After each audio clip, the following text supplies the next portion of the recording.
quiet place in the hills. There's a place called Glen narrow and tall, with winding rivers and waterfalls. The weather is wild and changes all day, and hinders all who come this way. I came here once, me and my friend. We followed it through, right to the end.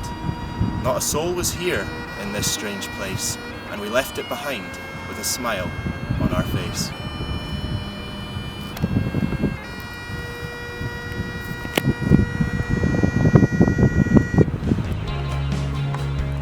Got another poem for you.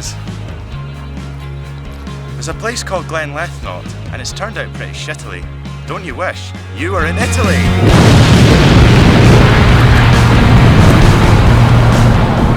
Andrew, what's happened? Where's this? I think this is Italy. Yeah. Can't be Italy. Well, I don't remember seeing that in Glen to be fair. I mean, it's kind of a bit like something like this, but... How did we end up here? Well, I guess we'll need to Look at this. This seems to be the poem.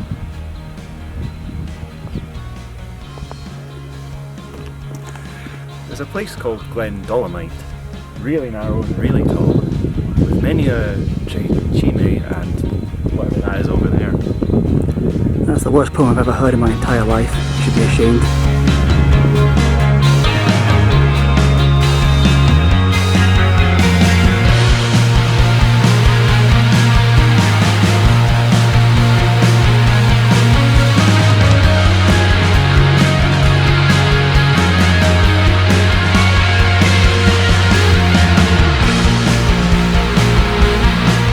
Here we are at the Weiss Sea, which is a little glacial lake. Now, the most striking thing about this straightaway is the blue colour. Now, that's just glacial meltwater that causes that. Now, unlike volcanic lakes, which have a funny colour, which are dangerous to go in, this is absolutely fine. But what I really want to find out is the firmitude of the water, and in order to do that, we're going to skim some steins. Whoops. Not bad. That's cool. I got one more. This has got to do it.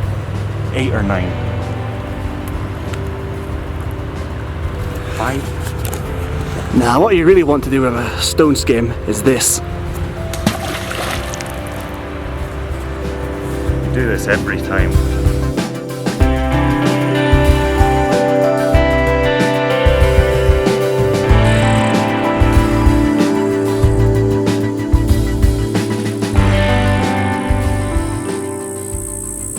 Liechtenstein is a beautiful country, a microstate in the centre of Europe.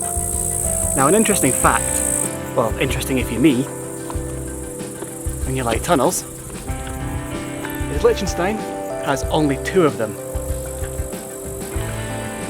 On my many trips to Norway, I've been through hundreds of tunnels, and yet wanting to 100% a country in terms of tunnelage has been near impossible. Even in the UK with its limited amount, I've just never been that far south to get them all. But here, I can finally 100% a tunnel in terms of countries. Let's walk in.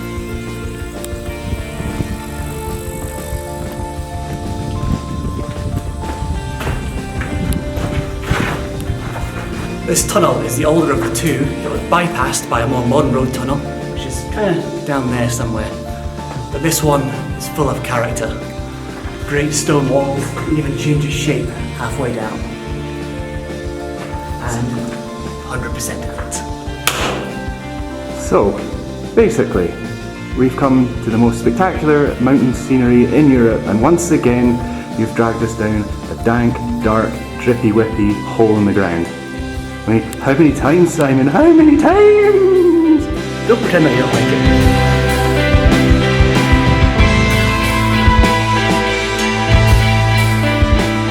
Here we are in coldest Mother Russia, north of the Arctic Circle, just near the town of Arkhangelsk.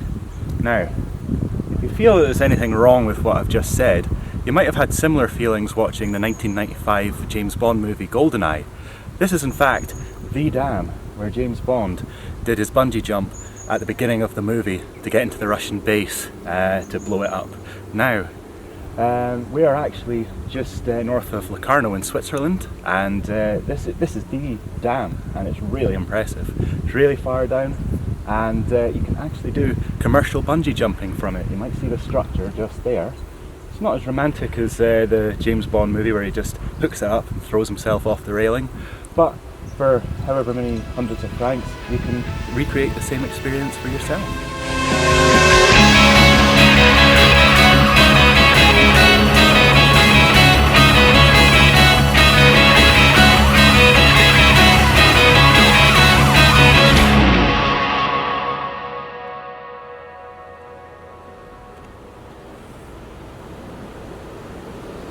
We're in a beautiful small German town, and what you can see over there is one of the many churches we've come across in this general region.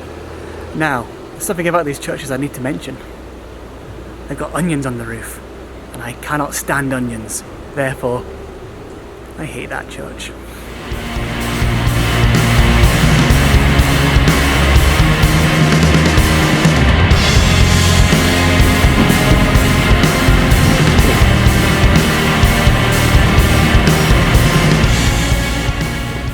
Check this out. Austria, Italy, Austria, Italy, Austria, Italy. Yeah. Kind of looks the same on both sides though, don't you think? Well, that one's Got mountains. certainly, it's got mountains, I suppose, yeah. And if it's all over on that side, you got mountains. Yeah, but they've got glaciers. They don't have glaciers. Well, they maybe have wee Right glaciers. up in those peaks over there. You're not getting away without the glaciers. That's just wee patches. Oh. I'm meaning in the far distance. Well, I can't see in the far distance anymore. Screw you. I'm going back to Austria. Oh, fine. I'm going into Italy.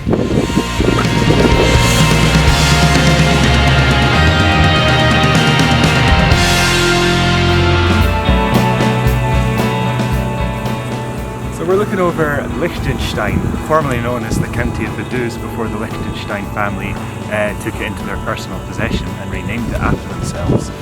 It was one of many hundreds of petty princedoms and counties that existed in Middle Age Europe, which primarily came under the umbrella of the Holy Roman Empire. Now, this all changed in the 19th century, and a lot of turmoil set in, largely instigated by Napoleon and his conquests, which resulted in a lot of the German states forming into the modern countries of Switzerland, Germany, Netherlands, Luxembourg. But Liechtenstein, tiny as it is, seemed to have been missed out in all this reunification. Now, whether that was because of their own design or whether they just kind of got forgotten about in it all, I'm not really sure. However, it's benefited the country greatly to this day. It's not some strange little quirk of history like Sark or something like that. It's a modern day nation state with an incredible GDP, which is much greater than the countries that surround it, and more registered companies than residents of the actual country itself. So it's a lovely little place, as you can see, surrounded by all these beautiful mountains. I'd highly recommend coming here. And what's the name of the country again? Liechtenstein. It's Liechtenstein! Liechtenstein! How many times?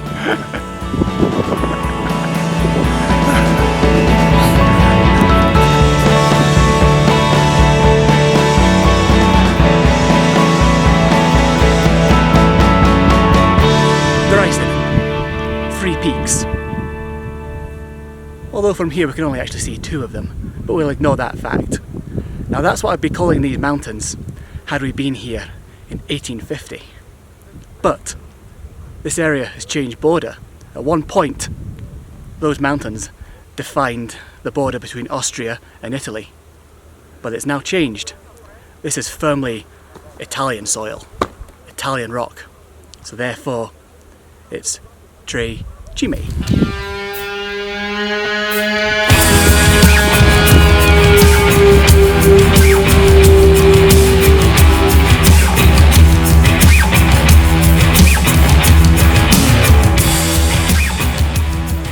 Weihenstephan is the world's oldest continuously working brewery. It was founded in 1040 which you'll notice is 2 decades shy of a millennium. Now that's an awful long time. It produces a wonderfully flavoursome beer, and I even have a glass of this. It was gifted to me by a friend who likes stealing glasses. Cheers, Ewan.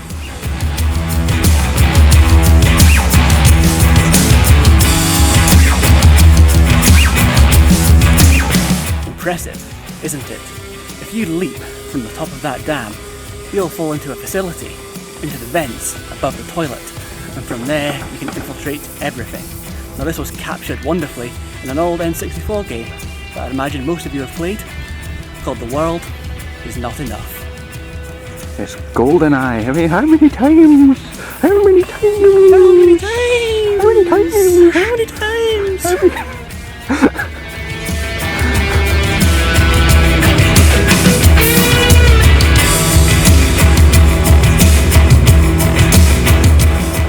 It seems strange that I'd want to talk about the mountains of Scotland while standing in beautiful Central Europe, but there are some differences that I've noticed. The mountains of Scotland are remote, idyllic, a kind of place you can go to be alone. But here, I've noticed each country has its own flavour, but one thing that ties them all together is that these are working mountains. These aren't just places people go to relax, to escape from it all. People live here, and not just in small communities like they do in Scotland. We've got big towns geared up for tourism, skiing and everything else. And as the first snowfall of the season falls on this beautiful valley, you can tell they're getting ready for their biggest trading season of the year. Skiing is big money, tourism is big money. And that's where I want to finish here, because this video is sponsored by Skillshare, Dashlane, Blue Apron, that shaving one that, I would never use because of this, and everything else. So remember, it's all about profit.